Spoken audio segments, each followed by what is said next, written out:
پہلی بات، آپ قصائی کو کنٹرول کرنے کا طریقہ کسی انسٹیٹیوٹ میں جا کے سیکھیں آپ، کیونکہ گائے سے زیادہ بقرعید کے دنوں میں قصائی کو کنٹرول کرنا مشکل کام ہے. حقیقت بتا رہا ہوں آپ کو. قصائی گڑبڑیں کرتے ہیں. پہلی بات، قصائی کیا کرتا ہے، کیونکہ اس کے پاس اس 3 دنوں میں نا بقرعید کے، قصائی سے زیادہ مہنگا دنیا میں کوئی آدمی ہوتا نہیں ہے. 3 دنوں سے پہلے بچڑا جو مہنگا تھا نا، اب بچڑے اس کی ساری قیمت کدھر چلی جاتی ہے؟ قصائیوں کی طرف. اب قصائی کی ویلیو ہے. تو قصائی پکڑائی میں نہیں آتے، ان کو ہوتی ہے جلدی. آپ لائے، پہلی گڑبڑ قصائی یہ کرتا ہے کہ جانور کو گرایا، منہ میں ہوتا ہے اس کا گٹکا، منہ میں ہوتا ہے پان، منہ ہلا ہی نہیں رہا ہوتا، تکبیر ہی نہیں پڑھ رہا ہوتا. وہ کیسے پڑے گا جب اتنا بڑا گٹکا منہ میں رکھ کے پیک کے ساتھ بیٹھا ہوا ہے؟ تو تکبیر نکلے گی تو گٹکا ضائع ہو جائے گا نا اس کا. نہیں آ رہی میرا خیال ہے بات سمجھ میں. تو وہ چھری چلا رہا ہوتا ہے. ابے بھائی، تو آپ نے کیا کرنا ہے، قصائی سے بولیں جانور گرا دو، اس کی ٹانگیں قبلہ رخ کر دو. جانور کی قبلہ رخ ٹانگیں جب کریں گے تو جانور کا رخ قبلے کی طرف ہو جاتا ہے. سمجھتے ہیں نا؟ لوگ کیا کرتے ہیں کہ وہ ٹانگیں ادھر ہیں، منہ بیچارے کا گھما رہے ہوتے ہیں اس طرف کو. ٹھیک ہے نا؟ تو وہ بھی جانور بزبان حال کہتا ہے بیل میں ہوں، حرکتیں تیری ہیں بیل جیسی. تو اس کو گرا کے آپ نے کیا کیا، اس کا رخ کہاں کر دیا؟ قبلے کی طرف. بلکہ اور آسان کر کے بتاتا ہوں، جو ذبح کرنے والا ہے نا، اس کا رخ قبلے کی طرف ہونا چاہیے. سمجھتے ہیں بات کو؟ تو اس طرح سے جانور کو گرائیں کہ آپ کا رخ کہاں بن رہا ہو. تو پاکستان میں اس کا طریقہ یہ ہے کہ جانور کا جو سر ہے وہ ہو جنوب کی طرف. جانور کا سر کس کی طرف ہو؟ جنوب کی طرف. دم کا رخ کس طرف ہو؟ شمال کی طرف. اور ٹانگیں کس طرف ہو جانور کی؟ قبلے کی طرف. تو اس سے آپ کا ہاتھ بھی صحیح بیٹھے گا، آپ کا سینہ کس طرف ہو جائے گا؟ قبلے کی طرف ہو جائے گا. سمجھ رہے ہو؟ لیکن یہ اس جانور کے ساتھ جو آسانی سے اس کام کے لیے تیار ہو جائے. بعض دفعہ جانور اتنا خطرناک ہوتا ہے کہ اس کو گھمانے میں بہت ٹائم لگتا ہے، تو پھر قبلے کی طرف رخ کرنا کوئی ضروری عمل نہیں ہے. جیسے تیسے اس کو کاٹ کے جانور کو بھی تکلیف سے بچاؤ، خود بھی ٹینشن سے بچو. کیونکہ بعض دفعہ اتنی مشکل سے گرائے، قابو میں نہیں آ رہا، اس کو قبلہ رخ گھمانے کی جگہ نہیں مل رہی، اتنے چکر میں جانور ہی اٹھ کے اس نے آپ کو قبلے کی طرف لٹا دیا. سب لیٹے ہوئے ہیں. ٹھیک ہے نا؟ ایسے بڑے واقعات ہوئے ہیں. تو کوئی تگڑا قسم کا جانور ہے، کنٹرول میں نہیں آ رہا، تو پھر تو جیسے تیسے ہو کر لو، تاکہ جانور کو بھی تکلیف نہ ہو، آپ کو بھی نہ ہو. لیکن نارملی اگر آسانی سے پاسبل ہو تو آپ نے کیا کرنا ہے کہ یہ بھی کر سکتے ہیں کہ اس کا سر شمال کی طرف ہو اور دم جنوب کی طرف ہو. یہ بھی صحیح ہے. مطلب یہ کہ ایک رخ اس کا شمال کی طرف اور ایک جنوب کی طرف. تو پھر پاؤں کس کی طرف ہوں گے؟ قبلے کی طرف. پھر آپ جب ذبح کرو گے نا تو آپ کا رخ کس طرف ہوگا؟ قبلے کی طرف. تو قصائی سے آپ چھری لے لیں. بعض دفعہ قصائی غیر مسلم بھی ہوتے ہیں، تو غیر مسلم کا ذبیحہ بھی اسلام میں حلال نہیں ہے. مشرک بھی ہوتے ہیں بعض دفعہ. میں نہیں کہہ رہا وہم کریں خام خواہ میں قصائیوں کی رپورٹ وہاں طلب کا شناختی کارڈ دکھائے، اسلام لکھا ہے کہ نہیں لکھا، اتنی تکلف کی ضرورت نہیں ہے. لیکن احتیاط کرنے میں میرا خیال ہے کوئی حرج. قصائی کو پہلے سے جانتے ہیں تو ٹھیک ہے، نہیں جانتے تو پھر خود ذبح کر لو بھائی، سنت ہے نا. یہ کیا خیال ہے؟ ہمارے نبی نے تو خود جانور ذبح کیا ہے، بیگم سے بھی ذبح کروا سکتے ہیں. تو اب آپ نے، میں بیگم سے اس لیے کہہ رہا ہوں کہ بعض لوگ سمجھتے ہیں کہ عورت ذبح نہیں کر سکتی، حرام ہو جاتا ہے، کوئی ایسا کچھ نہیں ہے. تو وہ بھی ذبح کر سکتی ہے. باقی زیادہ اس میں تفصیل میں نہیں جانا چاہتا. اب آپ نے کیا کیا کہ رخ آپ کا قبلے کی طرف ہے. قصائی سے صرف یہ پوچھ لیں چھری رکھنی کہاں پر ہے، کیونکہ ہمارے ایک جاننے والے نے بکرا ذبح کیا، یہاں سے کاٹ دیا، اتنی لمبی گردن اس کی. تو اتنا بھی نہیں ہوتا بھائی، جہاں سے کاٹنا ہے وہاں سے کاٹو. تو رکھ کے آپ نے زور سے بسم اللہ اللہ اکبر پڑھنا ہے. آہستہ سے نہیں پڑھنا، بلکہ آہستہ سے پڑھ لیں گے تو بھی قربانی ہو جائے گی، لیکن زور زور سے کیا پڑھنا ہے؟ بسم اللہ اللہ اکبر. اور علماء کہتے ہیں قریب والے لوگ بھی پڑھیں تاکہ چھری چلانے والے کو یاد آ جائے. آپ نے جب ذبح کیا تو صرف 4 رگیں کاٹنی ہیں اس کی. ایک نرخرا، یہ جو خوراک کی نالی ہے، ایک سانس کی نالی ہوتی ہے، اور 2 ودج ہوتی ہیں جو دل سے پریشر کے ساتھ خون دماغ کی طرف لے کے جا رہی ہوتی ہیں نا. 2 نالیاں، بہت پریشر سے اس سے خون نکلتا ہے. تو یہ 4 ٹوٹل نالیاں کٹ جائیں گی. اس کے بعد مزید کچھ نہ کاٹیں. آج کل قصائی کاٹتے چلے جاتے ہیں کیونکہ وہ چاہتے ہیں جانور جلدی ٹھنڈا ہو جائے، پھر جا کے وہ اندر نلی پہ چھورا مارتے ہیں اندر. اس سے جانور ٹھنڈا جلدی ہو جاتا ہے. لیکن اس کا نقصان کیا ہے کہ جانور کا خون جسم سے اچھی طریقے سے نہیں نکلتا. ذبح کرنے میں جو ایک بہت بڑی حکمت ہے وہ ہے کہ جانور کی باڈی سے اس کا خون نکل جائے سارا. خون اچھی چیز نہیں ہے. اب گورے بھی اس بات کو مان رہے ہیں، وہ بھی ذبح کی طرف آ رہے ہیں کہ بلڈ نکلنا چاہیے. خون میں بیماریاں ہوتی ہیں، خون کوئی انسانوں کے کھانے کی چیز نہیں ہے. تو اب اگر یہ حرام مغز میں جب وہ مارتے ہیں نا چھورا، اس سے جانور کے اعصاب ٹھنڈے ہو جاتے ہیں. تو دماغ نے جو باڈی کو میسج بھیجا ہوا تھا کہ ایمرجنسی لگی ہوئی ہے، تڑپو، اور باڈی تڑپ رہی تھی، اور اس کی وجہ سے خون کیا ہو رہا تھا؟ بہت تیزی سے نکل رہا تھا. تو تو جب وہ اس کا سارا نروس سسٹم ہی خراب ہو گیا تو باڈی کے احساس ختم, باڈی تڑپنا ختم اور بلڈ نکلنا ختم. تو قصائی لوگ یہ کام کرتے ہیں تاکہ جب گوشت کے اندر خون زیادہ رہے گا نا, عام دنوں میں اس لیے کرتے ہیں کہ گوشت میں خون رہے گا تو گوشت کا ویٹ زیادہ ہوتا ہے, تو اکنامیکلی ان کو وہ سستا پڑتا ہے. اس کے نقصان کیا ہوتا ہے, پبلک کو بیماریاں کھانے کو ملتی ہیں. عام گوشت جو مارکیٹ میں مل رہا ہے نا, اس میں کیا ہوتا ہے, بلڈ رہ جاتا ہے, صحیح طرح وہ ذبح نہیں کرتے, چھرا مار دیتے ہیں اندر, جانور ٹھنڈا ہو گیا, گوشت میں بیماریاں رہ جاتی ہیں خون کی وجہ سے, وہ نقصان ہے. اور بقرعید میں کیا کرتے ہیں, بقرعید میں ان کو جلدی ہوتی ہے, یہ اکنامیکلی ان کو نقصان ہوتا ہے کہ اگر ہم نے جانور کے ٹھنڈا ہونے کا انتظار کیا تو اتنی دیر میں ہم 10 بچڑے اور گرا سکتے تھے. ہمیں وسیم کے یہاں بھی جانا ہے, غفار کے یہاں بھی جانا ہے, ستار کے یہاں بھی جانا ہے, سارا یہ تھوڑی کہ ہم اس کے ٹھنڈا ہونے کا انتظار کریں گے. تو لہذا وہ فوراً کیا کرتے ہیں, اندر چاقو مار دیتے ہیں, چورا گھونپ دیتے ہیں تاکہ ٹھنڈا ہو جائے جلدی.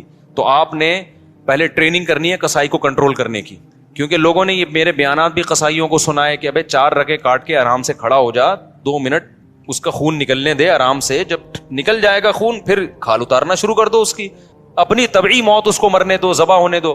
لیکن قصائی کو پتا ہے کہ بھائی اگر یہ تو میں تو دیر ہو جائے گی مجھے, تو آپ اس کو بیان سنائیں سمجھائیں, قصائی باز نہیں آتا.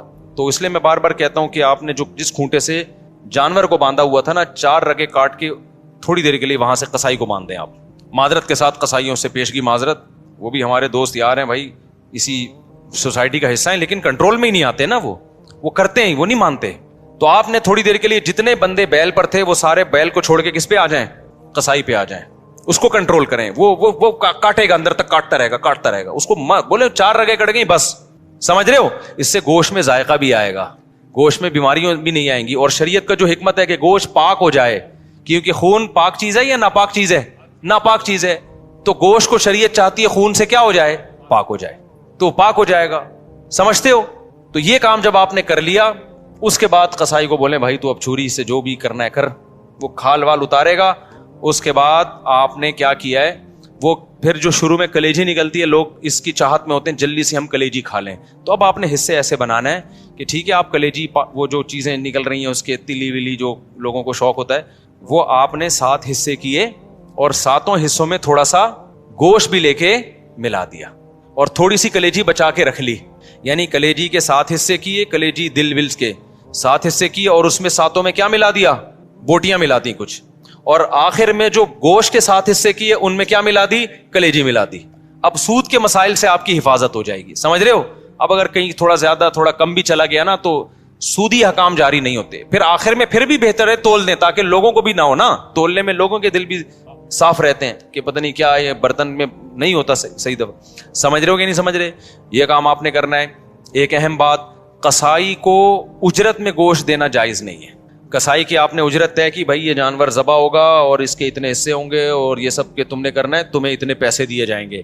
اگر وہ کہتا ہے میں پٹ کا گوشت لے کے جاؤں گا, تو قربانی کے جانور کے گوشت کو کمیشن یا اجرت کے طور پر استعمال بولو نہیں کر سکتے, کیونکہ اس کا مطلب آپ اس گوشت سے معاشی فائدہ اٹھا رہے ہو, پیسے بچا رہے ہو نا ایک طرح کا. آپ کہ ہم نے تو پیسے اس کو پورے دیے, تو پیسے پورے دیے لیکن یہ ایگریمنٹ کا حصہ ہے.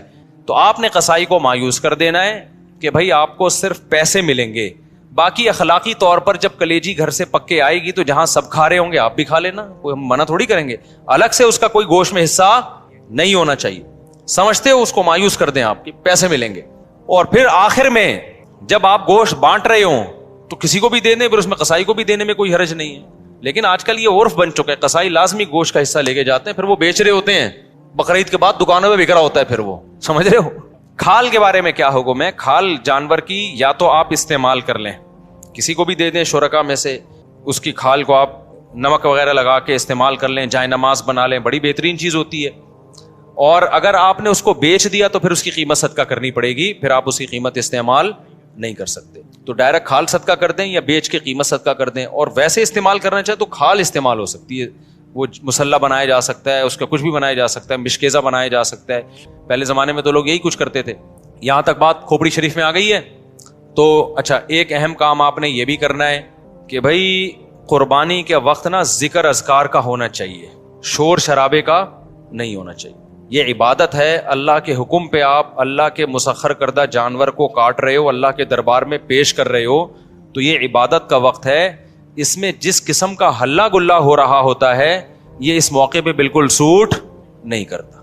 گوشت کھاتے ہوئے آپ ہلا گلا کر لیں, شام کو تکے بن رہے ہیں, تھوڑا سی مذاق کر لیں, لیکن جب جانور ذبح ہو رہا ہے نا تو اس وقت یہ ہنسی مذاق کا ٹائم نہیں ہے. اس وقت کس چیز کا ٹائم ہے؟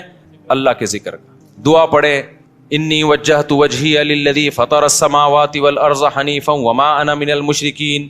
اے اللہ میں نے اپنے رخ کو اس ذات کی طرف پھیر لیا جس نے آسمانوں اور زمین کو پیدا کیا, میں شرک کرنے والوں میں سے نہیں ہوں. صرف تیرے نام پہ جانور کاٹوں گا, کسی اور کے نام پہ نہیں کاٹوں گا. ان صلاتی و نسکی و محیایا و مماتی للہ رب العالمین. میری نماز, میری قربانی صرف کس کے لیے؟ اللہ کے لیے.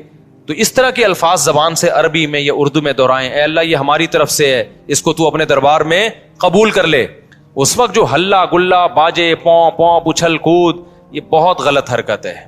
سمجھ رہے ہو کہ نہیں؟ بالکل ایسے موقع پہ مسلمان پہ یہ چیزیں سوٹ نہیں کرتی. جو عبادت کا موقع ہے اس میں آپ اس طرح کی انٹرٹینمنٹ کر رہے ہو کہ پتہ ہی نہیں چل رہا کہ کوئی شادی ہو رہی ہے یا عبادت ہو رہی ہے. سمجھ رہے ہو کہ نہیں سمجھ رہے؟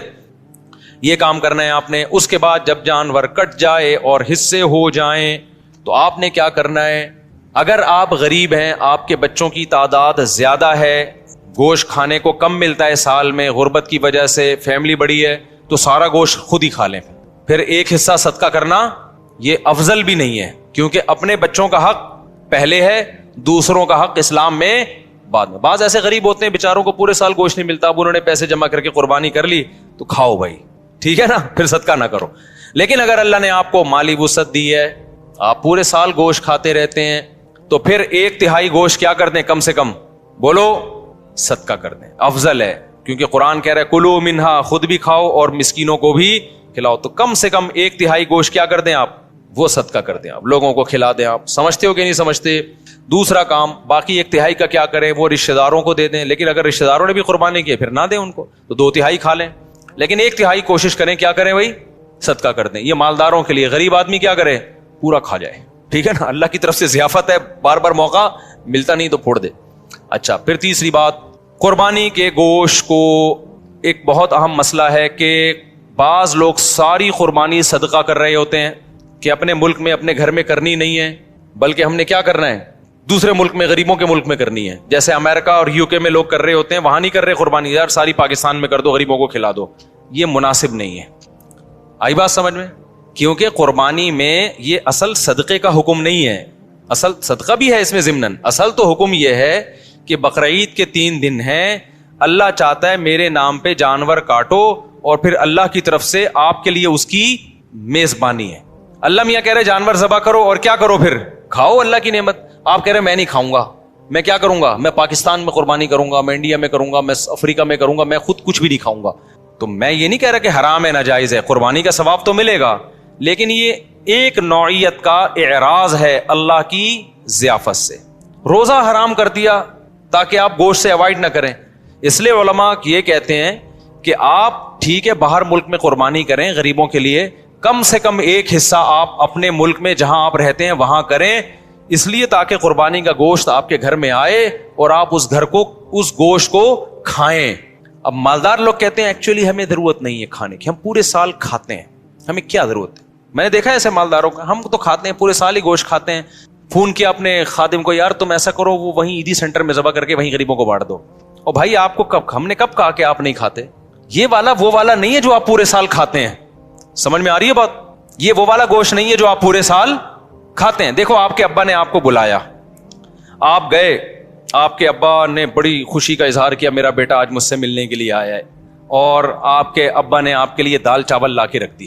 آپ کا ابا میں دال چاول, میں تو ویسے ہی اتنا کھاتا پیتا آدمی ہوں, میں تو کوفتے کھاتا ہوں, اور ابھی بھی میں نے تھوڑی دیر پہلے برگر کھایا, تو ایکچولی یہ آپ لائیں میں دے دوں, شاپر میں ڈال کے دے دیں, میں کسی محلے میں کسی کو صدقہ کر دیتا ہوں. آپ نے شاپر میں ڈالا اور آپ نے کہا صدقے کا ثواب لوں گا میں. ابا کو غصہ آئے گا کہ نہیں آئے گا؟ ابے تو مجھے خوش کرنے کے لیے دھونے والے کھا لیتا ہے اس میں سے, میں نے تیرے لیے بنائے ہیں. تو جس میں تکبر ہوگا وہ نہیں کھائے گا, جس میں تواضع ہوگی وہ پیٹ بھرا ہوا بھی ہوگا نا, تو ابا کے سامنے دال چاول ایسے کھائے گا جیسے کئی دن کا بھوکا ہوں میں. کیا خیال ہے بھائی؟ ایسے کھائے گا جیسے کئی دن کا بھوکا ہوں. وہ کہے گا میں تو, مجھے تو بہت مزہ آ رہا ہے اس کے کھانے میں, بڑا دل چاہ رہا تھا میرا کھانے کو, آپ نے بڑے صحیح ٹائم پہ ابا میرے لیے دال چاول کا انتظام کیا. ایسے موقع پہ کہنا بس شاپر میں ڈال دو, میں پاکستان میں صدقہ کر دیتا ہوں, ٹھیک ہے نا, وہاں غربت زیادہ ہے. تو یہ جو باہر ملکوں میں, لندن میں, امریکہ میں لوگ اپنے گھر میں ذرا بھی قربانی نہیں کرتے, یہ غلط کرتے ہیں.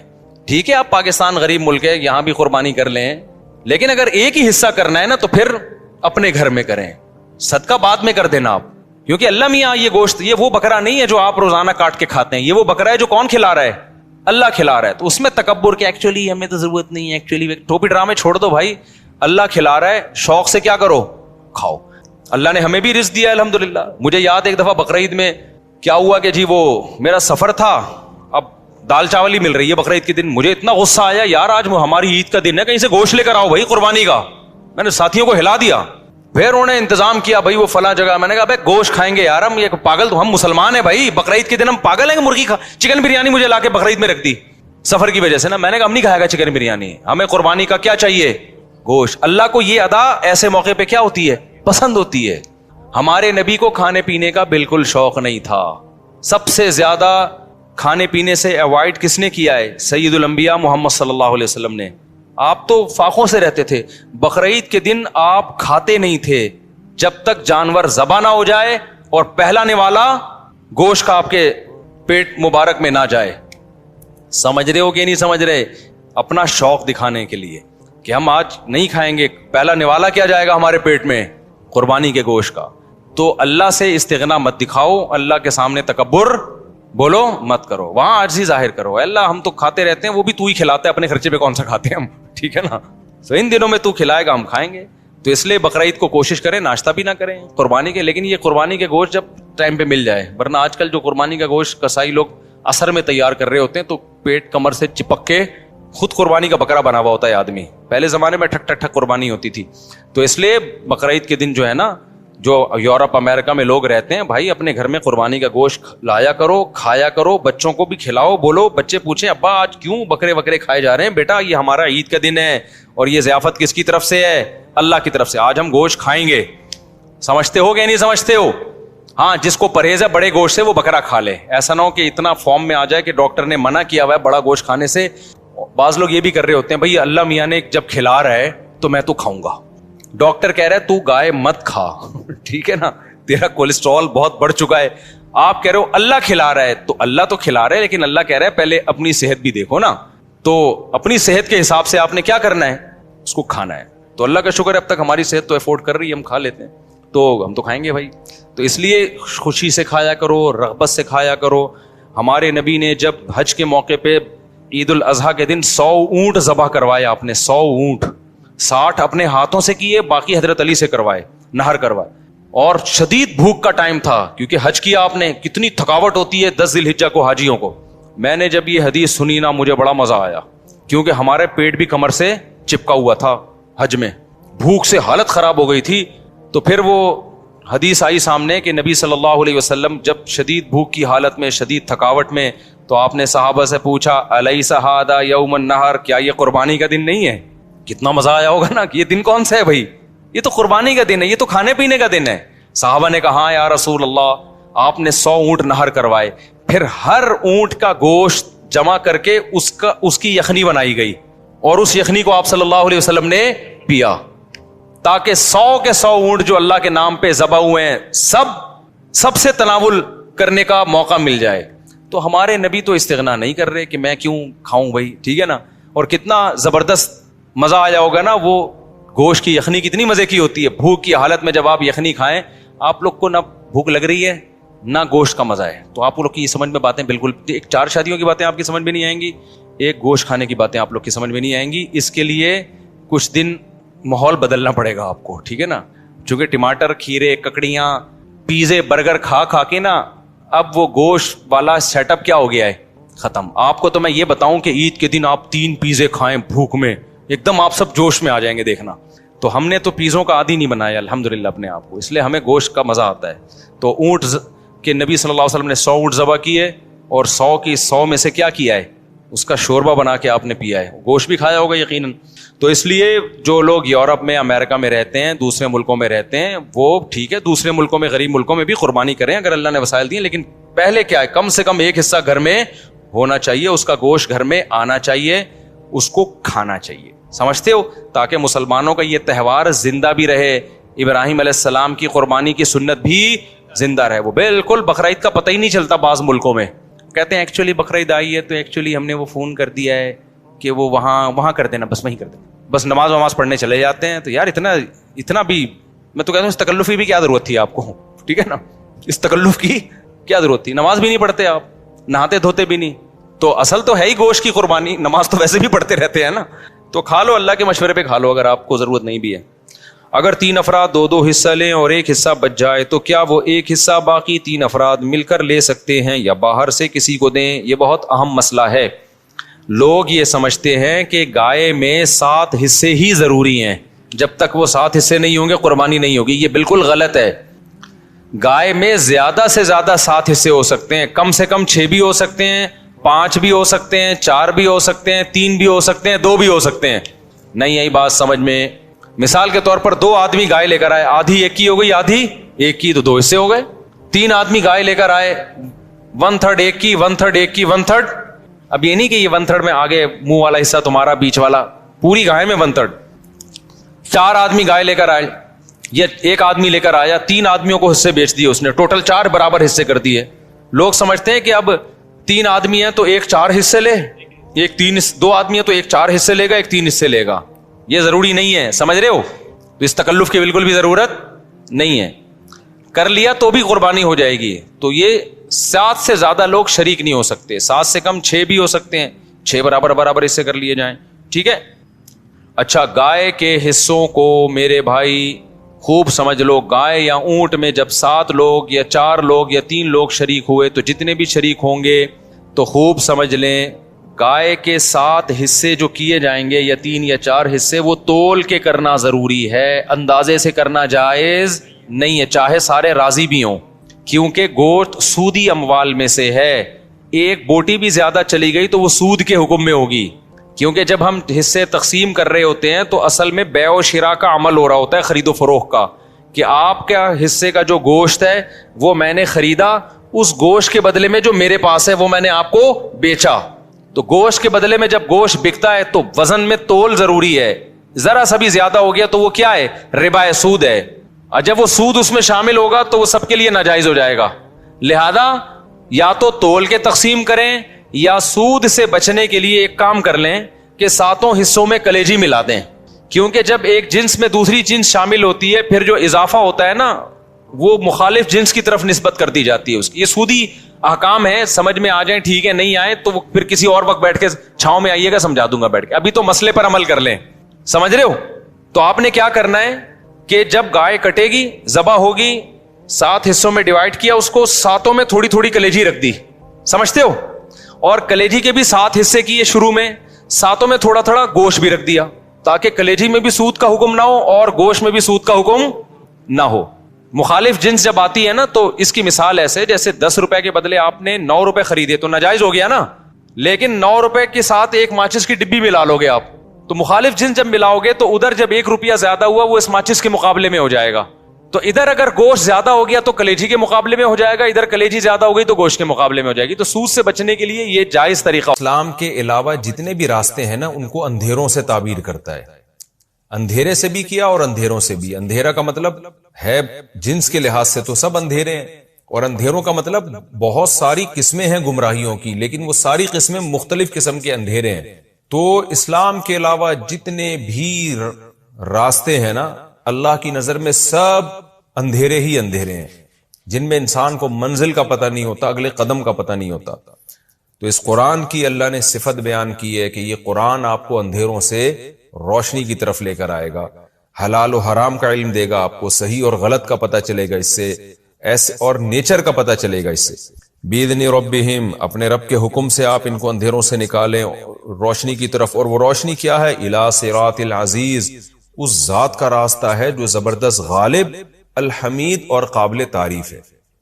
یعنی بتا دیا کہ جس روشنی کی طرف ہم تمہیں لا رہے ہیں اس کا ایک فائدہ تو یہ کہ وہ روشن راستہ ہے، یعنی دلائل کی دنیا میں روشن ہے، تم پورے کانفیڈنس کے ساتھ اس پر چلو گے، تمہیں اپنے غلط ہونے کا احساس نہیں ہوگا. جبکہ اندھیروں میں انسان چلتا ہے تو وہ کانفیڈنٹ نہیں ہوتا، اس کو پتہ نہیں ہوتا کہ میں صحیح چل رہا ہوں کہ غلط چل رہا ہوں. تو پہلا راستہ تو، پہلی فضیلت تو اس کی یہ ہے. دوسری یہ کہ وہ راستہ ہے بھی اس بادشاہ کا راستہ جو پاورفل بھی ہے، عزیز کا معنی ہر چیز پر غالب بھی ہے اور قابل تعریف بھی ہے، ساری اچھی صفات اس میں، ہر عیب سے وہ پاک ہے۔ تو اب آپ سوچیں کہ ایسی ذات کا راستہ، یعنی اس کا بتایا ہوا راستہ کتنا زبردست راستہ ہوگا، جب آپ اس پہ چلیں گے تو وہ عزیز اور غالب بادشاہ آپ کو کتنا نوازے گا اس راستے پہ۔ تو یہ دوسرا فائدہ ہے اس راستے پہ چلنے کا۔ اس کے علاوہ جو راستے ہیں وہ جن لوگوں نے متعین کیے ہیں وہ غیر مسلم ہیں، وہ فطرت کے خلاف آپ کو چلائیں گے، نہ وہ عزیز ہیں نہ وہ حمید ہیں۔ اللہ الذی، وہ عزیز اور حمید ذات کون ہے؟ وہ اللہ ہے، الذی لہ ما فی السماوات و ما فی الارض، وہ اللہ وہ ذات ہے جس کے لیے آسمانوں میں جو کچھ ہے اور زمین میں جو کچھ ہے وہ سب اسی کا ہے، یعنی کامل بادشاہ ہے۔ وَوَيْلٌ لِّلْكَافِرِينَ مِنْ عَذَابٍ شَدِيدٍ، اور جو کافر لوگ ہیں جو اس اللہ کے راستے کو راستہ نہیں مانتے، ان کے لیے بہت سخت عذاب ہے، تباہی ہے، بربادی ہے۔ کس چیز سے؟ سخت عذاب سے۔ ان کافروں کا جرم کیا ہے جی؟ اللہ فرماتے ہیں الذین یستحبون الحیات الدنیا علی الآخرہ، یہ وہ لوگ ہیں جو دنیاوی زندگی کو آخرت پر ترجیح دیتے ہیں۔ آپ کو جتنے بھی دنیا میں غیر مسلم نظر آئیں گے، تمام غیر مسلموں میں، چاہے ان کا کسی بھی مذہب سے تعلق ہو، یہ جرم سب میں کامن نظر آئے گا کہ ایک دنیا تو فنا ہونے والی ہے، جس کے ہم دیکھ رہے ہیں کہ 60-70 سال سے زیادہ زندگی نہیں ہوتی، اور جب انسان سوچنا شروع کرتا ہے تو آدھی زندگی تو ویسے ہی گزر چکی ہوتی ہے، تو اس زندگی کو مسافر خانہ نہیں سمجھتے، اس کو سب کچھ بنا کے رکھ لیا ہے، اسی ترقی کو ترقی سمجھ بیٹھے ہیں۔ تو کتنا بڑا جرم ہے۔ فرمایا الذین یستحبون الحیات الدنیا علی الآخرہ، ان کا جرم یہ تھا کہ یہ دنیاوی زندگی کو آخرت پر ترجیح دیتے ہیں۔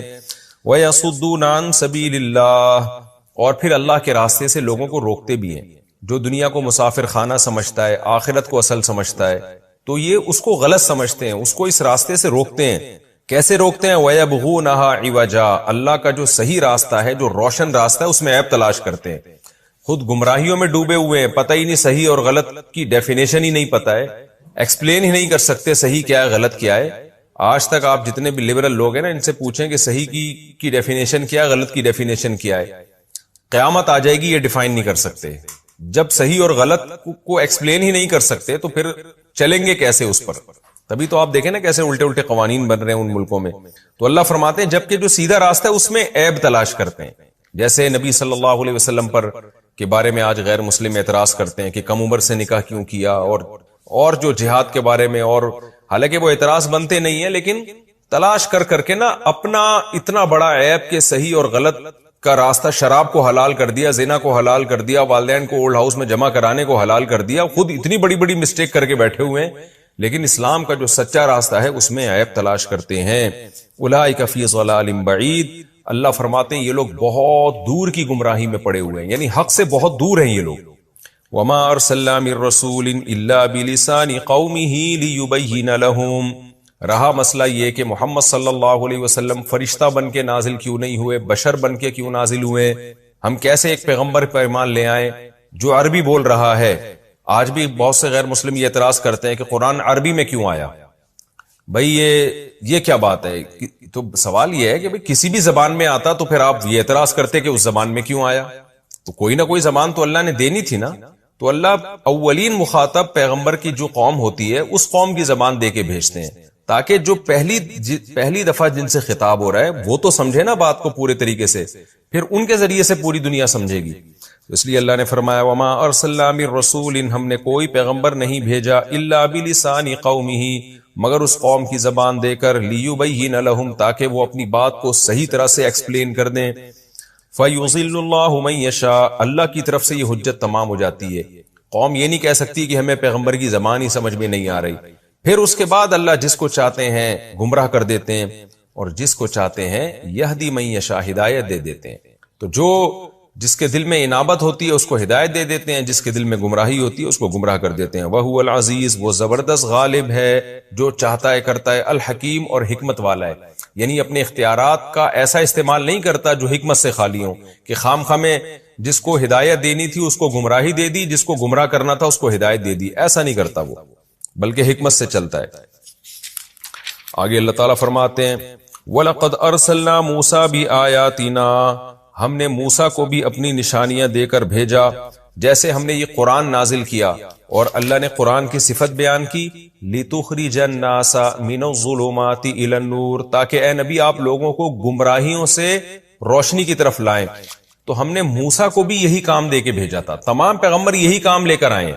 ہم نے موسیٰ کو بھی اپنی نشانیاں دے کے بھیجا اور ان سے کیا کہا کہ آپ اپنی قوم کو اندھیروں سے روشنی کی طرف نکالیں. وَذَكِّرْهُمْ بِأَيَّامِ اللَّهِ، اب اندھیروں سے روشنی کی طرف لانے کے لیے ان کو اللہ کے ایام کی خبر دیں آپ، یعنی پچھلی امتوں کے ساتھ کیا واقعات ہوئے وہ واقعات بھی ان کو سنائے، تاکہ یہ گمراہی کے اندھیروں سے ہدایت کی روشنی کی طرف آئیں. ان فی ذلک لآیات لکل صبار شکور، بے شک اس میں بڑی بڑی نشانیاں ہیں ہر اس شخص کے لیے جو صبر کرتا ہے اور شکر کرتا ہے. کس میں نشانیاں ہیں؟ موسیٰ علیہ السلام کے واقعات میں اور پیغمبروں کے واقعات میں اور قرآن میں، ان سب باتوں میں نشانیاں ہیں صبر کرنے والوں کے لیے. کیا مطلب صبر کرنے والوں کے لیے؟ دیکھیں جو جلد باز ہوتے ہیں نا، وہ تو اپنی خواہشات کے غلام ہوتے ہیں، بس میری یہ خواہش پوری ہو جائے، یہ خواہش پوری ہو جائے، ان کو غور و فکر کا موقع ہی نہیں ملتا. لیکن جو صبر کرنے والے لوگ ہیں وہ کہتے ہیں بھائی رک جاؤ ذرا، ٹھہرو، اپنی برائی کے قریب مت جاؤ، پہلے غور و فکر کرو. تو وہ جب غور و فکر کرتے ہیں تو ان کو نشانیاں نظر آتی ہیں، ان کو سیدھا راستہ نظر آتا ہے. تو یہ صبر کرنے والوں کے لیے اور شکر کرنے والوں کے لیے. کیا مطلب؟ اللہ کی نعمتیں استعمال کر رہے ہیں تو وہ پھر غور بھی کرتے ہیں ان نعمتوں میں، پھر وہ اللہ کی کتابوں میں بھی غور کرتے ہیں، کیونکہ ان میں شکر کا جذبہ ہے کہ ہم دیکھیں تو صحیح یہ نعمتیں ہمیں کھلا کون رہا ہے، تو اس کا بھی تو کوئی حکم ہوگا نا. تو جو بے صبرے ہوتے ہیں، ناشکرے ہوتے ہیں، وہ بس کھانے پینے کو اور اپنی خواہشات ہی کو فوکس کرتے ہیں، ان کو اللہ کی کتابوں میں نشانیاں نظر نہیں آتی. وَإِذْ قَالَ مُوسَىٰ لِقَوْمِهِ، اب چونکہ اللہ نے شکر کا تذکرہ کیا نا، تو اللہ ہمیں بھی ترغیب دے رہے کہ شکر ادا کرنا سیکھو، کیونکہ شکر سے نعمتیں بڑھتی ہیں. تو موسیٰ علیہ السلام کا بھی اللہ نے تذکرہ کیا کہ موسیٰ نے بھی اپنی قوم کو یہی سمجھایا تھا. وَإِذْ قَالَ مُوسَىٰ لِقَوْمِهِ، اس وقت کو یاد کرو جب موسیٰ نے اپنی قوم سے کہا اذکروا نعمت اللہ علیکم، اللہ کی اس نعمت کو یاد کرو جو اللہ نے تم پر کی ہے. وہ نعمت کیا تھی؟ اذ انجاکم من آل فرعون، جب تمہیں آل فرعون سے اللہ نے نجات دی. یسومونکم سوء العذاب، وہ تمہیں سخت عذاب چکھایا کرتا تھا. وَيُذَبِّحُونَ أَبْنَاءَكُمْ، تمہارے بیٹوں کو ذبح کر دیا کرتا تھا. وَيَسْتَحْيُونَ نِسَاءَكُمْ، تمہاری عورتوں کو زندہ رکھتا تھا. یا تو دونوں کو قتل کر دیتا نا، عورت کو زندہ رکھنا تاکہ اس سے پھر کسی قوم کی عورتوں کو کوئی ظالم لوگ غلام بنائیں، لونڈیاں بنائیں اور ان کو اپنے خواہشات میں استعمال کریں، تو اس قوم کے لیے یہ بڑی ذلت ہوتی ہے. تو اس قوم کی خواہش ہوتی ہے اگر ہمیں قتل کیا جا رہا ہے تو پھر ہماری عورتوں کو لونڈیاں نہ بنایا جائے. تو لیکن یہ بڑی ذلت کی بات ہوتی ہے کہ مردوں کو قتل کر دیں اور ان کی عورتوں پہ قبضہ کر لیں. تو اللہ فرماتے ہیں یہ بڑی ذلت تھی. وَفِي ذَلِكُمْ بَلَاءٌ مِّن رَّبِّكُمْ عَظِيمٌ، تمہارے رب کی طرف سے یہ بہت بڑی آزمائش تھی تمہارے اوپر. تو ہر آزمائش کی نسبت چونکہ اللہ کی طرف کی جاتی ہے، اگرچہ کام یہ فرعون کر رہا تھا لیکن اللہ نے بھی تو ہونے دیا نا. یہ اللہ چاہتے فرعون کا زبردستی روک دیتے اسی وقت، اس لیے نسبت اللہ کی طرف کہ کام تو فرعون نے کیا مگر یہ آزمائش اللہ کی طرف سے بنی اسرائیل کے لیے آزمائش بن گئی. یہ عذاب اللہ کی طرف سے بنی اسرائیل کے لیے آزمائش بن گیا.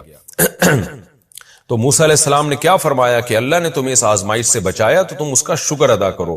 تو شکر ادا کریں گے تو پھر اللہ کی نعمتوں میں غور کا موقع ملے گا اور اللہ کی کتابوں میں غور کا موقع ملے گا. مختصر رکوع تھا یہ، ہمارا رکوع کمپلیٹ ہو گیا اور اس میں چند علمی نکات بھی میں آپ کے سامنے پیش کر دیتا ہوں. پہلی بات تو یہ کہ اللہ نے سورت کو شروع کیا کہ ظلمات سے نور کی طرف قرآن آپ کو نکالے گا. حقیقت یہی ہے کہ آپ اگر قرآن چھوڑ دیتے ہیں، خدا کی قسم آپ کے پاس سیدھا راستہ متعین کرنے کے لیے کوئی لا نہیں ہے، کوئی قانون نہیں ہے، کوئی قوم نہیں ہے جس کے پاس سیدھا راستہ ہو جو آپ کو بتائے صحیح کیا ہے غلط کیا ہے. تو انسان بھٹکتا رہے گا. یہ کتنی بڑی حقیقت قرآن نے بیان کی. اور دوسری بات یہ، اس میں اللہ نے دنیا کی محبت کی برائی کو بیان کیا ہے. یستحبون الحیات الدنیا علی الآخرہ، اللہ کی نظر میں یہ بہت بڑا عیب ہے کہ آپ ہمیشہ رہنے والی زندگی پر اس تھوڑی سی زندگی کو ترجیح دیتے ہیں. آج ہمارے جو نام نہاد لبرل لوگ ہیں نا، ان کی نظر میں جنت جہنم کی کوئی ویلیو نہیں ہے. وہ اسی ترقی کو حرف آخر سمجھتے ہیں، دنیا کی ترقی کو. تبھی ان کی نظر میں غریب ہونا ایک بہت بڑی گالی ہے، ایک بہت بڑا عیب ہے. تو جبکہ اسلام میں غریب ہونا کوئی عیب نہیں ہے. ہاں اپنی سستی اور حماقتوں کی وجہ سے کوئی ہو تو ایک الگ بات ہے، ورنہ اللہ کی طرف سے غربت بھی کوئی عیب نہیں ہے, بیماریاں بھی کوئی عیب نہیں ہے. تو یہ ہمیں اپنے کانسیپٹ کو درست کرنا پڑے گا, کیونکہ دنیا میں غلبہ انہی لوگوں کا ہے جو اسلام کو نہیں مانتے. تو انہی کے نظریات سے ہمارا نوجوان طبقہ خاص طور پہ متاثر ہو رہا ہے. تو ہم دنیا کے مقابلے میں ترجیح آخرت کو دیں گے. یہ دنیا مسافر خانہ ہے, اس کو مسافر خانہ ہی سمجھیں گے. اور ایک علمی نقطے کی بات کیا پتہ چلی کہ جو غیر مسلم لوگ ہیں یا اسلام دشمن لوگ ہیں, وہ اسلام میں کجی تلاش کرتے رہیں گے. اپنے بڑے بڑے عیبوں کو چھوڑ کر اسلام کی چھوٹی چھوٹی چیزیں ان کو بہت بڑی بڑی نظر آئیں گی. وَيَبْغُونَهَا عِوَجًا میں اللہ نے یہ بیان کیا. اور ایک اہم بات اللہ نے یہ بیان کی کہ ہم نے جس پیغمبر کو بھیجا اس قوم کی زبان دے کے بھیجا. تو علماء پیغمبروں کے وارث ہوتے ہیں. تو جس قوم میں عالم محنت کر رہے ہیں ان کو اس قوم کی زبان میں مہارت حاصل کرنی چاہیے. ہمارے یہاں کیا ہو رہا ہوتا ہے کہ بعض دفعہ عوام کی زبان ہی واعظ کو پتہ نہیں ہوتی, اتنی گاڑی زبان استعمال ہو رہی ہوتی ہے اردو یا عربی کی کہ وہ پبلک کی سمجھ سے بالاتر ہے. تو اس لیے واعظین کی ذمہ داری ہے کہ جب وہ جس قسم کے طبقے سے بات کر رہے ہیں تو اس طبقے کی زبان اور اس کے لب و لہجے میں بات کریں. ہوتا یہ ہے نا کہ علماء چونکہ کتابیں بڑی اعلیٰ پڑھتے ہیں, عربی سیکھتے ہیں, تو ان کی اصطلاحات اور ٹرمز پھر وہی استعمال کرنا شروع کر دیتے ہیں جو عوام سے کی فہم سے بالاتر ہوتی ہے. آپ نے اکثر ڈاکٹروں کے انٹرویو دیکھے ہوں گے یوٹیوب پر. ڈاکٹر سے کوئی میڈیکل سائنس کی بات اگر آپ پوچھ لینا تو ڈاکٹر جس طرح سے ایکسپلین کرتے ہیں وہ ڈاکٹر ہی کو سمجھ میں آ رہا ہوتا ہے, پبلک کو سمجھ میں نہیں آ رہا. تو یہ کیا کہہ رہے ہیں, وہ فوراً اپنی میڈیکل سائنس کی ٹرم یوز کرنا شروع کر دیتے ہیں. تو میں کبھی کسی ڈاکٹر سے انٹرویو لیتا ہوں تو ان کو بتاتا ہوں کہ آپ نے اپنی میڈیکل سائنس کی جو ٹرمز ہیں ان کو ایک طرف رکھیں, آپ نے دیسی اسٹائل میں بالکل دیسی زبان میں عوام کے لیول پہ آ کے سمجھانا ہے. تو یہی علماء کی بھی ذمہ داری ہے. اس آیت سے پتہ چلتا ہے کہ عوامی زبان سیکھیں. اسی آیت سے بڑے بڑے علماء نے اس دور میں استدلال کیا ہے کہ اب عالم کے لیے ایسی زبان سیکھنا جو دنیا میں سب سے زیادہ بولی جا رہی ہے, وہ بھی اسی آیت سے اس کی بھی فضیلت ثابت ہوتی ہے. اگر آپ بڑی سطح پہ کام کرنا چاہتے ہیں تو آپ کو بڑی زبان سیکھنی پڑے گی. مثال کے طور پر آپ بین الاقوامی سطح پہ بڑا کام کرنا چاہتے ہیں تو آپ کو انگلش میں مہارت پیدا کرنی پڑے گی. آپ بر صغیر میں بڑا کام کرنا چاہتے ہیں تو آپ کو اردو میں مہارت پیدا کرنی پڑے گی. آپ عرب کنٹریز میں کام کرنا چاہتے ہیں تو عربی میں مہارت پیدا کرنی پڑے گی. ہمارے یہاں طلبہ جو گاؤں دیہاتوں سے آتے ہیں, اردو پشتو بولنے والے, سندھی بولنے والے, پنجابی بولنے والے, میں ان سے کہتا ہوں کہ آپ کو اگر اس خطے میں کام کرنا ہے تو اردو میں آپ کو مہارت پیدا کرنی ہے. کیونکہ ظاہر ہے سندھی ایک محدود علاقے میں بولی جا رہی ہے, پشتو بھی کافی بڑی زبان ہے لیکن ایک محدود علاقے میں بولی جا رہی ہے, اور پنجابی ایک محدود علاقے میں, بلوچی. اردو ایک ایسی زبان ہے جو بنگلہ دیش میں بھی بہت بڑے خطے میں سمجھی جا رہی ہے, برما میں بھی بہت بڑے علاقے میں سمجھی جا رہی ہے, ہندوستان میں 99% سمجھی جا رہی ہے, اور پاکستان میں 100% سمجھی جا رہی ہے الا ماشاءاللہ.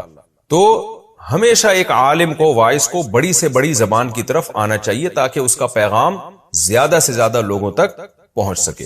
یہ بھی ہمیں اس آیت سے پتہ چلتا ہے. اور اس آیت میں ان فی ذلک لآیات لکل صبار شکور, صبر اور شکر کی بھی فضیلت کے دو ہی چیزیں ہیں. مصیبتوں پہ صبر کرنا ہے, نعمتوں پہ شکر کرنا ہے. دو ہی حالتیں ہوتی ہیں نا انسان کی, یا تو مصیبت میں ہوگا یا خوشیوں میں ہوگا. تو جو مصیبت میں صبر اور خوشیوں میں شکر کرتے ہیں وہی اللہ کی بنائی ہوئی چیزوں سے معرفت حاصل کرتے ہیں, اور جن میں یہ دو چیزیں نہیں ہیں وہ خواہشات کے غلام بنتے ہیں اور مصیبتوں میں جو ہے نا خودکشیوں کے پلان بناتے ہیں اور اللہ کی نافرمانی میں اور زیادہ جری ہونا شروع ہو جاتے ہیں. تو اسی صبر اور شکر کے لیے اللہ تعالیٰ نے بنی اسرائیل کا واقعہ بیان کیا کہ اللہ نے بنی اسرائیل پر مصیبتیں بھی ڈالی جس پہ انہوں نے صبر کیا, اور پھر موسیٰ علیہ الصلوۃ والسلام کے ذریعے فرعون سے نجات بھی دی جس پر اللہ نے ان سے شکر کا مطالبہ بھی کیا. تو یہ رکوع ہمارا کمپلیٹ ہو گیا. اب ہم اگلے رکوع کی طرف چلتے ہیں. سورہ ابراہیم کا رکوع نمبر 2 اور 13ویں پارے کا رکوع نمبر 14. اس کا لفظی ترجمہ ہوگا, پھر انشاءاللہ اس کی تفسیر ہوگی. مختصر گرامر کے ساتھ ترجمہ ہوگا. بسم اللہ الرحمن الرحیم. وَإِذْ تَأَذَّنَ رَبُّكُمْ, یہ بھی پچھلے رکوع سے ہی اس کا لنک ہے. موسیٰ علیہ السلام نے اپنی قوم سے کہا, یہ وہی موسیٰ علیہ السلام کی بات چل رہی ہے. وَإِذْ تَأَذَّنَ رَبُّكُمْ, موسیٰ علیہ السلام نے کیا کہا کہ اس وقت کو یاد کرو جب تمہارے رب نے تمہارے سامنے یہ اعلان کیا تھا. تأذنا اذنا ایک ہی مطلب ہے, تقریباً ایک ہی مفہوم ہے کہ تمہارے رب نے یہ اناؤنسمنٹ کی تھی موسیٰ کے ذریعے. کیا اناؤنسمنٹ تھی؟ لئن شکرتم, اگر تم شکر کرو گے, لأزیدنکم, میں تم میں اور اضافہ کروں گا. تم میں کا مطلب تمہاری نعمتوں میں. اور اضافہ کروں گا. وَلَئِن كَفَرْتُمْ اور اگر تم نے ناشکری کی, إِنَّ عَذَابِي لَشَدِيدٌ تو میرا عذاب بہت سخت ہے. وقال موسیٰ اور موسیٰ نے یہ بھی کہا, ان تکفروا اے بنی اسرائیلیو اگر تم ناشکری کرو گے. کفر یکفرو کا مطلب ناشکری بھی آتا ہے, تو سیاق و سباق کے حوالے سے یہاں مطلب ناشکری ہوگا. ان تکفروا انتم اگر تم نے ناشکری کی تم نے, ومن فی الارض اور جو لوگ زمین میں رہتے ہیں جمیعاً سب کے سب نے بھی ناشکری کر لی, فإن اللہ لغنی حمید تو بے شک اللہ تعالیٰ بے پرواہ ہے, قابل تعریف ہے. کیا مطلب؟ اللہ کو تمہاری کوئی پرواہ نہیں ہے, تمہاری ناشکری سے اللہ کا کوئی نقصان نہیں ہوگا. غنی کا معنی اور مستغنی کا معنی ہوتا ہے جو بے پرواہ ہو, اس کو آپ کی ضرورت نہ ہو. تو ساری دنیا بھی اللہ کی ناشکری بن جائے, نعمتوں کا انکار کر دے, تو اللہ کا کوئی نقصان نہیں ہے, کیونکہ وہ قابل تعریف بھی ہے اور غنی بھی ہے. الم یاتکم نبأ الذین من قبلکم موسیٰ علیہ السلام نے اپنی قوم سے یہ بھی کہا کہ کیا تمہارے پاس ان لوگوں کی خبر نہیں آئی جو تم سے پہلے گزر چکے ہیں, قوم نوح وعاد وثمود یعنی نوح علیہ السلام کی قوم اور قوم عاد اور قوم ثمود, والذین من بعدہم اور وہ قومیں جو ان کے بعد آئیں, لا یعلمہم الا اللہ جن کو پورے طور پر اللہ ہی جانتا ہے, جاءتہم رسلہم بالبینات ان کے پیغمبر ان کے پاس واضح دلائل لے کر آئے تھے, فردوا ایدیہم تو ان قوموں نے رد کر دیے, لوٹا دیے اپنے ہاتھ, فی افواہہم ان پیغمبروں کے منہوں پر, یعنی ان کے منہوں کو بند کرنے کی کوشش کی, ان کے منہ پہ ہاتھ رکھ دیے تاکہ ان کی دعوت ہم نہ سنیں. وقالوا اور کہنے لگے, انا کفرنا ہم انکار کرتے ہیں, بما اس دعوت کا, ارسلتم بھی جس دعوت کو لے کر تم, جس دعوت کو دے کر تم بھیجے گئے ہو, ہم نہیں مانتے اس دعوت کو. ایسا پیغمبروں نے, ایسا امتیوں نے انکار کیا. وَإِنَّا اور بے شک ہم, لفی شکن ہم شک میں ہے, مما اس چیز سے, مما اصل میں منما تھا, تدعوننا الیہ تدعونا آپ بلاتے ہیں, نہ ہمیں الیہ جس چیز کی طرف, مریب تردد میں ڈالنے والا شک, ہم ایسے شک میں ہیں جس نے ہمیں شک میں ڈال دیا ہے, تو ہم ایسے اس طرح کے شک میں آپ کی اس دعوت کے بارے میں ایسے شک میں ہیں جس دعوت کی طرف آپ ہمیں بلا رہے ہو. آپ ہمیں جس توحید کی دعوت کی طرف بلا رہے ہو ہم اس سے شک میں پڑے ہوئے ہیں, ہم نہیں مانتے اس کو. قالت رسلہم تو پیغمبروں نے جواب میں کہا, افی اللہ شکن کیا اللہ کے بارے میں شک کرتے ہو, فاطر السماوات والارض جس نے آسمانوں اور زمین کو پیدا کیا, یدعوکم وہ اللہ تمہیں بلاتا ہے, کیوں بلا رہا ہے, لیغفر لکم تاکہ وہ تمہاری مغفرت کرے, من ذنوبکم تمہارے گناہوں سے, ذنب کی جمع ذنوب, وَيُؤَخِّرَكُمْ اور تمہیں مؤخر کرے, تمہیں عمر دے, الی اجل مسمى ایک خاص مدت تک کے لیے. تفسیر میں ڈیٹیل آئے گی انشاءاللہ. قالوا لیکن قوم جواب میں کیا کہتی ہے, ان انتم نہیں ہو تم, الا مگر, بشر مثلنا ہماری طرح کے انسان, تریدونا تم یہ ارادہ کرتے ہو, ان تصدونا اصل میں تھا تصدوننا, تو ان کی وجہ سے ایک نون گر گیا, ان تصدونا کہ تم یہ ارادہ کرتے ہو کہ تم ہمیں روک دو, عما اصل میں تھا عن ما اس چیز سے, کان یعبد آباؤنا جن کی ہمارے باپ دادا عبادت کیا کرتے تھے, تم ہمیں ان چیز اس معبود سے روکنے کی کوشش کرتے ہو. فاتونا بسلطان مبین پس لے آؤ کوئی بہت بڑی دلیل یعنی معجزہ لے آؤ کوئی. قالت لہم رسلہم ان سے پیغمبروں نے جواب میں کہا, ان نحن الا بشر مثلکم نہیں ہے ہم مگر بشر تمہاری طرح کے, ولکن اللہ لیکن اللہ تعالی, یمن علی من یشاء من یمن احسان کرنا, اللہ احسان کرتے ہیں, من یشاء من عبادہ اپنے بندوں میں سے جس پر چاہتے ہیں احسان کرتے ہیں. وما کان لنا اور ہماری یہ شان نہیں ہے, ہمارے یہ لائق نہیں ہے, ہمیں یہ رائٹ ہی نہیں ہے, ہمیں یہ اختیارات ہی نہیں ہے. کان لنا میں نے کئی بار بتایا نا, کیا ہمیں حق ہی نہیں ہے, ان نأتیکم بسلطان عطا کے بعد جب با آتا ہے تو لانا, کہ ہم لے آئیں تمہارے پاس کوئی واضح دلیل یعنی معجزہ, یہاں سلطان سے مراد ہے معجزہ, الا باذن اللہ مگر اللہ کے حکم سے, یعنی اللہ چاہے گا تو معجزہ آئے گا. وعلی اللہ فلیتوکل المتوکلون اور اللہ ہی پر چاہیے کہ المؤمنون ایمان والے ان کو چاہیے کہ اللہ ہی پر توکل کریں. وما لنا الا نتوکل علی اللہ، اور ہمیں کیا ہو گیا، ما لنا ہمیں کیا ہو گیا کہ ہم نہ توکل کریں اللہ پر، وقد ہدانا جبکہ اس نے ہمیں ہدایت دی ہے، سبلنا ہمارے راستوں کی طرف، یعنی جن راستوں پہ ہم چل رہے ہیں جو سیدھے راستے ہیں ان کی طرف اللہ نے ہمیں رہنمائی کی ہے۔ وَلَنَصْبِرَنَّ عَلَى مَا آذَيْتُمُونَا، اور ضرور بالضرور ہم صبر کریں گے، علی ما ان تکلیفوں پہ، آذیتم آذا یوذی ایذاءن کا معنی تکلیف دینا، آذیتم جو تکلیفیں تم نے دی ہیں نہ ہم کو، ہم اس پہ صبر کریں گے۔ وعلی اللہ فلیتوکل المتوکلون، اور توکل کرنے والوں کو چاہیے کہ اللہ ہی پر توکل کریں۔ یہ جی ہماری سورہ ابراہیم کا رکوع نمبر 2 اور 13ویں پارے کا رکوع نمبر 14، اس کا لفظی ترجمہ مختصر گرامر کے ساتھ کمپلیٹ ہوا۔ اب ہم اس کی تفسیر کی طرف چلتے ہیں۔ وَإِذْ تَأَذَّنَ رَبُّكُمْ لَئِن شَكَرْتُمْ لَأَزِيدَنَّكُمْ، موسیٰ علیہ السلام نے اپنی قوم سے کیا کہا کہ تمہارے رب نے تمہارے سامنے یہ اظہار کیا ہے، اعلان کیا ہے میرے ذریعے سے، تورات کے ذریعے سے، کہ اگر تم نے شکر کیا۔ کتنی بڑی نعمتیں اللہ نے بنی اسرائیل پر کی تھی نا، کیسے عذاب سے ان کو نکالا، کیسے فرعون کو غرق کیا ان کی نظروں کے سامنے۔ اسباب کی دنیا میں بنی اسرائیل کے نجات کی کوئی صورت ممکن نہیں تھی، وہ ظلم کی چکی میں پستے رہتے، کیسا اللہ نے ان کو بچایا۔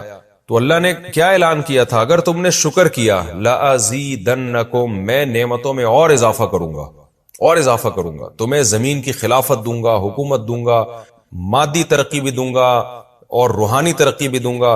اور اللہ نے پہلے سے اعلان کر دیا تھا، وَلَئِن كَفَرْتُمْ اگر تم نے ناشکری کی، ان عذابی لشدید تو میرا عذاب بہت سخت ہے۔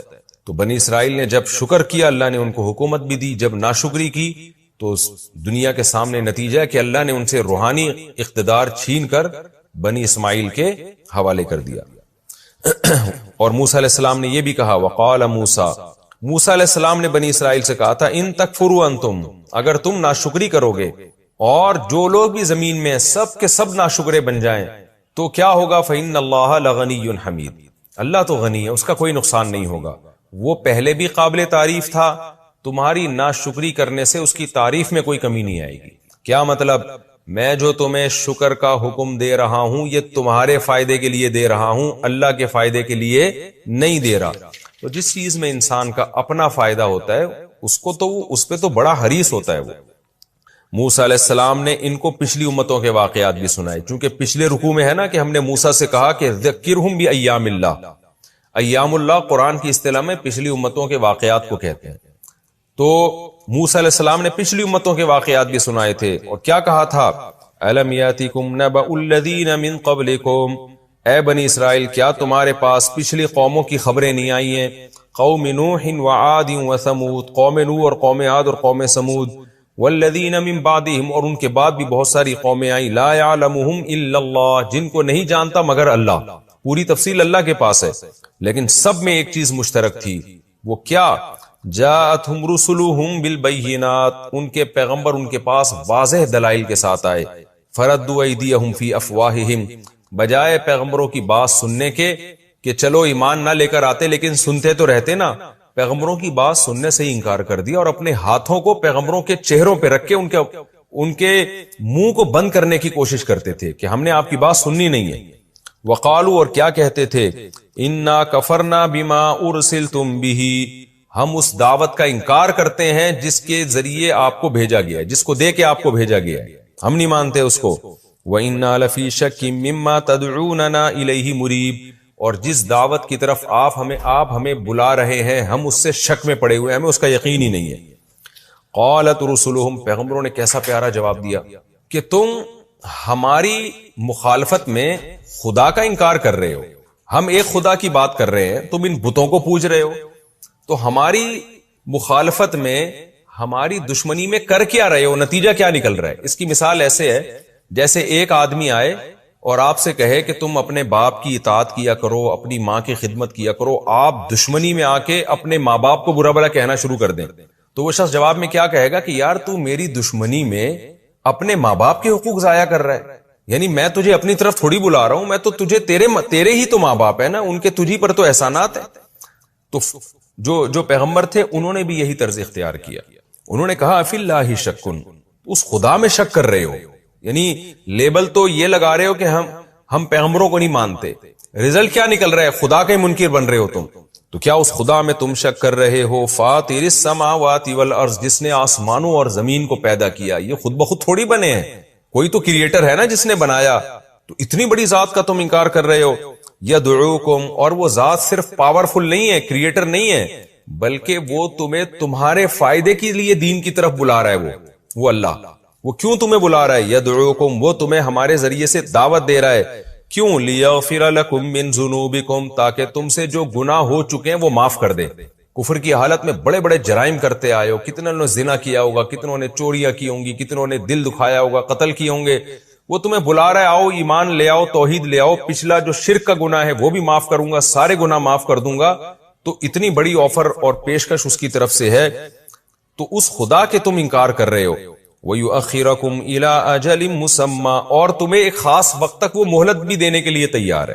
یعنی عافیت کے ساتھ اگر تم اس اللہ کی طرف آ جاتے ہو تو وہ عذاب بھی جو جس عذاب کا وعدہ کیا جا رہا ہے وہ عذاب بھی مؤخر ہو جائے گا. تو ایک خاص وقت تک تمہیں اللہ زندگی بھی دے گا. یہ سارے تمہارے فائدے کی باتیں ہیں. تو اس ذات کا تم کیسے انکار کر رہے ہو؟ لیکن جواب میں کیا کہنے لگے؟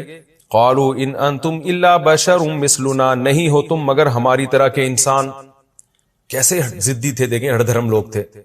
ایک آدمی کہہ رہے آپ اپنے ابا کی خیال کیا کرو, اپنی ماں کی خدمت کیا کرو, آپ اس کو بجائے اس کی دعوت کو ماننے کے آپ کہہ رہے ہو تو میری طرح کا آدمی ہے. تو بھائی آپ کی طرح کا ہے یا نہیں ہے, بات تو صحیح کر رہا ہے نا. تو پھر بجائے اس کے کہ وہ اللہ کی طرف پیغمبر لے کر جا رہے ہیں, وہ کہہ رہے ہیں وہ خدا جو ہے جو تم پر اتنا مہربان ہے, جس نے آسمانوں کو بنایا, ہماری مخالفت میں اس کا انکار کر رہے ہو. لیکن ضدی لوگ جواب کیا کہہ رہے ہیں کہ آپ ہماری طرح کے انسان ہو. یعنی پھر وہی بات گھما کے وہیں لے کر آ رہے ہیں. تریدون ان تصدونا, اور پھر نیت پہ بھی شبہ کر رہے ہیں. کہہ رہے ایک تو آپ ہماری طرح کے انسان ہو, گویا انسان پیغمبر نہیں ہو سکتا. نمبر 2, آپ کا بنیادی مقصد کیا ہے؟ آپ ہمیں ہمارے باپ دادا کے دین سے روکنا چاہتے ہو. یعنی آپ کی نیتیں بھی ٹھیک نہیں, ہمارا کلچر چینج کرنے کے لیے آئے ہو. لیبل آپ نے توحید کا اور حق کا لگا دیا, مقصد ہے ہمارا پورا کلچر چینج کر دینا. فاتونا بسلطان مبین, لہذا کوئی واضح سلطان دلیل لے کر آؤ. یہاں دلیل سے مراد تھی عقلی دلائل تو دے دیے نا پیغمبروں نے, ایک واضح معجزہ لے کر آؤ. قالت لهم رسلهم, پیغمبروں نے جواب میں کہا, ان نحن الا بشر مثلکم, واقعی نہیں ہے ہم مگر تمہاری طرح کے انسان. ہم نے کب دعویٰ کیا کہ ہم کوئی فرشتے یا نور کی بنی ہوئی مخلوق ہیں؟ ہم تمہاری طرح کے انسان ہی ہیں. دعوت کو دیکھو ہم کیا دعوت دے رہے ہیں تمہیں, بات کو دیکھو. وَلَكِنَّ اللَّهَ يَمُنُّ عَلَى مَن يَشَاءُ مِنْ عِبَادِهِ, لیکن اللہ اپنے بندوں میں جس پر چاہتا ہے احسان کر دیتا ہے, یعنی اس کو پیغمبر بنا دیتا ہے. تو اللہ نے اپنی مرضی سے ہمیں انسان ہونے کے باوجود پیغمبر بنا دیا. تو اس میں کون سی اچھمبے کی بات ہے؟ رہا یہ کہ واضح معجزہ لے کر آؤ, تو بھائی ہم خدا تھوڑی ہے, ہم تو بشر ہیں, انسان ہیں, ہم تھوڑی کوئی خوارق عادت کے طور پہ کوئی کام کر سکتے ہیں. وما کان لنا, ہمارے بس میں نہیں ہے, ان ناتیکم بسلطان, کہ ہم تمہارے پاس کوئی واضح معجزہ لے کر آ جائیں, الا باذن اللہ, مگر اللہ کے حکم سے. اللہ چاہے گا تو کوئی معجزہ بھی دکھا دے گا. وعلی اللہ فلیتوکل المؤمنون, اور جو تم جس قسم کی باتیں کر رہے ہو اس پہ جو ہمیں تکلیف ہو رہی ہے, تو اس کے بارے میں ہم یہ کہتے ہیں کہ ایمان والے کو اللہ ہی پر اعتماد کرنا چاہیے. تو ہم بھی اللہ ہی پر توکل کر رہے ہیں کہ وہ ہمیں تمہارے شر سے بچائے گا. پھر اپنے آپ کو پیغمبر موٹیویٹ کرتے تھے. دیکھیں انسان کو جیسے ضرورت ہے کوئی دوسرا اس کو موٹیویٹ کرے نا, حوصلہ افزائی کرے. بعض دفعہ انسان خود بھی اپنی حوصلہ افزائی کرتا ہے. تو یہ پیغمبروں کو اتنی مخالفت ہوتی تھی کہ پھر یہ خود اپنی حوصلہ افزائی کرتے تھے, اور کیسے اپنے آپ کو یعنی موٹیویٹ کرتے تھے, برانگیختہ کرتے تھے صبر پر. کیسے؟ وما لنا الا نتوکل علی اللہ, تو ہمیں کیا ہو گیا کہ ہم اللہ پر توکل نہ کریں. وقد ہدانا سبلنا, اور اس نے ہمیں ہمارے راستے دکھا دیے. ہمارے راستے کا مطلب وہ راستے جو ہمارے فائدے کے ہیں, جن طریقوں پہ چل کے ہم دنیا اور آخرت میں کامیابیاں حاصل کر سکتے ہیں. تو اس نے وہ سارے راستے ہمیں بتا دیے. یعنی اس سے مراد ہے شریعت کے بہت سارے احکام کہ ان پر چل کر ہم, اصل جو صراط مستقیم ہے وہ تو ایک ہی ہے نا, تو اس کو ایک بھی کہا جاتا ہے, متعدد بھی. احکام کے لحاظ سے وہ متعدد ہے, بہت سارے شریعت کے احکام ہیں, لیکن اس لحاظ سے وہ ایک ہے کہ اللہ کی رضا کا راستہ. تو اللہ کی رضا کا راستہ, جو بھی اللہ کی رضا کا راستہ ہوگا نا, وہ اس مفہوم کے لحاظ سے ایک ہی ہوگا.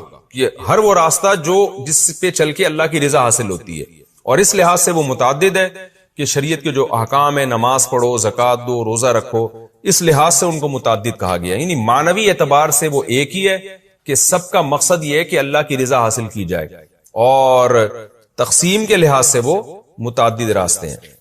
وَقَدْ هَدَانَا سُبُلَنَا، اس نے ہمیں ہمارے راستے یعنی ہمارے فائدے کے راستے بھی دکھا دیے۔ وَلَنَصْبِرَنَّ عَلَىٰ مَا آذَيْتُمُونَا، اور تم جو ہمیں تکلیفیں پہنچا رہے ہو، تم اگر یہ سمجھتے ہو کہ اس کی وجہ سے ہم دعوت سے پیچھے ہٹ جائیں گے تو یہ تمہاری بھول ہے، ہم ضرور بھی ضرور صبر کریں گے ان مصیبتوں پہ جو تم ہمیں، جو تکلیفیں ہمیں دے رہے ہو۔ کیوں؟ وَعَلَى اللَّهِ فَلْيَتَوَكَّلِ الْمُتَوَكِّلُونَ، کیونکہ توکل کرنے والوں کو چاہیے اللہ ہی پہ توکل کریں۔ جب اللہ نے ہمارے ذمے ایک ڈیوٹی لگائی ہے تو اب ہم اس کی فکر نہیں کریں گے کہ تم اس کو مانتے ہو یا نہیں مانتے، تم ہم پر طنز کرتے ہو، تانے دیتے ہو، ان بحثوں میں ہم نہیں پڑیں گے۔ تو اس کا مقصد یہ تھا کہ پیغمبر ان کو مایوس کرنا چاہتے تھے کہ ہم پیچھے نہیں ہٹیں گے، لہذا تم ہی مان جاؤ، اسی میں تمہاری خیر ہے۔ یہ ہمارا رکوع بھی الحمدللہ کمپلیٹ ہو گیا۔ مختصر علمی نکات بیان کر کے میں آگے چلتا ہوں۔ وَإِذْ تَأَذَّنَ رَبُّكُمْ لَئِن شَكَرْتُمْ، پہلی بات تو شکر کی فضیلت ہمیں پتہ چلی کہ شکر کرنے سے نعمتیں بڑھتی ہیں، ناشکری کرنے سے نعمتیں گھٹتی ہیں۔ شکر میں یہ بھی ہے کہ آپ نعمت کے وجود کا اعتراف کریں، اس نعمت کو غلط استعمال نہ کریں، ضائع نہ کریں، اور اس کی نسبت اللہ کی طرف کیا کریں، اور وہ نعمتیں استعمال کر کے گناہ نہ کریں، گناہوں سے بچیں۔ یہ